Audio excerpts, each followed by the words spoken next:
Guys, আসসালামু আলাইকুম। আজকে আমি নতুন একটা ভিডিও করার জন্য চলে আসছি। জায়গাটা হচ্ছে 3 গ্রামের মধ্যবর্তী স্থানে।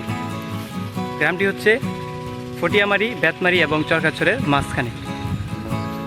তো ফুল ভিডিও দেখবেন, আশা করি ভালো লাগবে। গ্রাম হলো একটি ছোট্ট বা মধ্যম আকারের বসতি, যেখানে মূলত কৃষি নির্ভর মানুষ বসবাস করে। এখানে নাগরিক সুযোগ সুবিধা সীমিত থাকে এবং প্রাকৃতিক পরিবেশের ঘনিষ্ঠতা থাকে বেশি। সাধারণত গ্রামের মানুষ কৃষিকাজ, গবাদি পশুপালন, মৎস্য চাষ ইত্যাদিতে জীবিকা নির্বাহ করেন।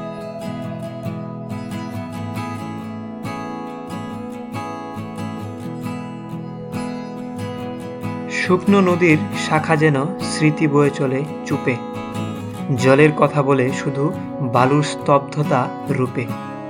কাকড়ার চলা ভাঙা খোল, জলে হারায়নি সে আশা, বর্ষা এলে জেগে ওঠে আবার জীবন নতুন আশা। এমনি হচ্ছে এই খাল, যা নদী থেকে আংশিক ভেঙে গিয়ে তৈরি হয় লম্বা একটি নালা, যা আবার সেই নদীতেই মিশে যায়।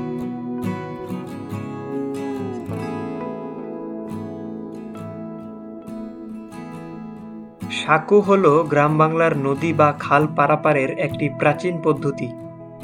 এটি সাধারণত বাঁশ বা কাঠ দিয়ে তৈরি করা হয় এবং দেখতে সরু ও টলমলে। বর্ষার সময় সাঁকো পার হওয়া বেশ বিপজ্জনক হয়ে ওঠে। গ্রামের মানুষ প্রতিদিন এই সাঁকো দিয়ে স্কুল, কলেজ এবং বাজার, ক্ষেত খামারে যাতায়াত করেন। গ্রামের মাঝে সাই সাই করে চলে গেছে এক সরু পথ, দুই ধারে সবুজ ধানক্ষেত হাসতে থাকে রৌদ্রের স্নিগ্ধ স্পর্শে। কোথাও নেই কোলাহল, নেই কোনো যান্ত্রিক শব্দ। পায়ের নিচে মাটির ঘ্রাণ, বাতাসে শান্তির গন্ধ। পাখির ডাকে ভরে ওঠে মন সেই শান্ত দুপুরবেলা। এই পথ ধরে হাঁটলেই মনে ফিরে আসে শৈশবের সেই ছোটবেলা।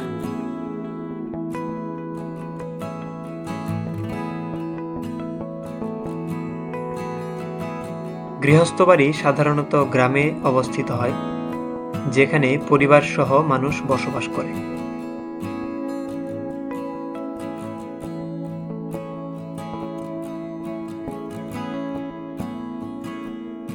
এই বাড়িতে বসবাসকারী মানুষজন কৃষিকাজ, পশুপালন বা হস্তশিল্পের মাধ্যমে জীবিকা নির্বাহ করেন।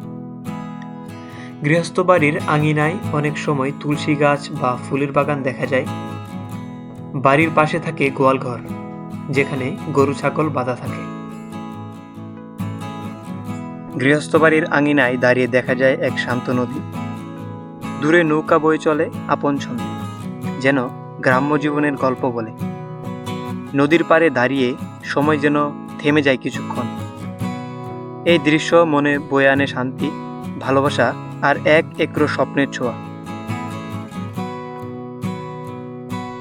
সকালবেলায় সূর্যের আলোয় নদীর জল ঝলমল করে, পাখির ডাক আর হালকা বাতাসে চারপাশ ভরে ওঠে।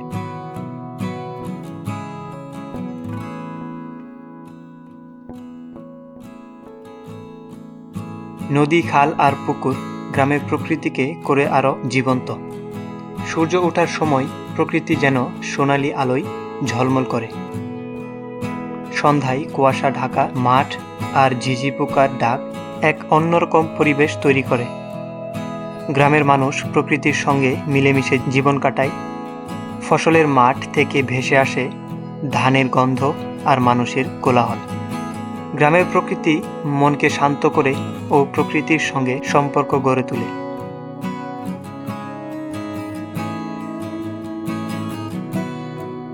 বর্ষাকালে খাল ভরে যায় স্বচ্ছ ও ঠান্ডা পানিতে। সকালে গ্রামবাসীরা দল বেঁধে মাছ ধরতে আসেন।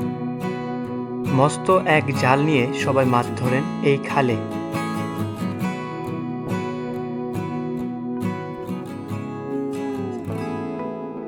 খালের কাদার মধ্যে ছোট বড় নানা রকম মাছ লুকিয়ে থাকে। মাছ ধরা শেষে সবাই নিজেদের শিকার ভাগ করে নেয় অনেক আনন্দের সাথে। ভোরবেলায় জেলেরা নৌকা নিয়ে নদীতে পাড়ি জমায় মাছ ধরার জন্য। নদীর শান্ত জলে নৌকা ভেসে চলে ধীরে ধীরে। বড় একটি মাছ ধরা পড়লে নৌকায় আনন্দের জোয়ার বইতে থাকে। গ্রামের প্রকৃতি শান্ত, সুন্দর ও মনোমুগ্ধকর। চারপাশে সবুজ ক্ষেত, গাছপালা আর খোলা আকাশ থাকে। সকালে পাখির ডাক আর ঠান্ডা বাতাস মনকে প্রশান্ত করে।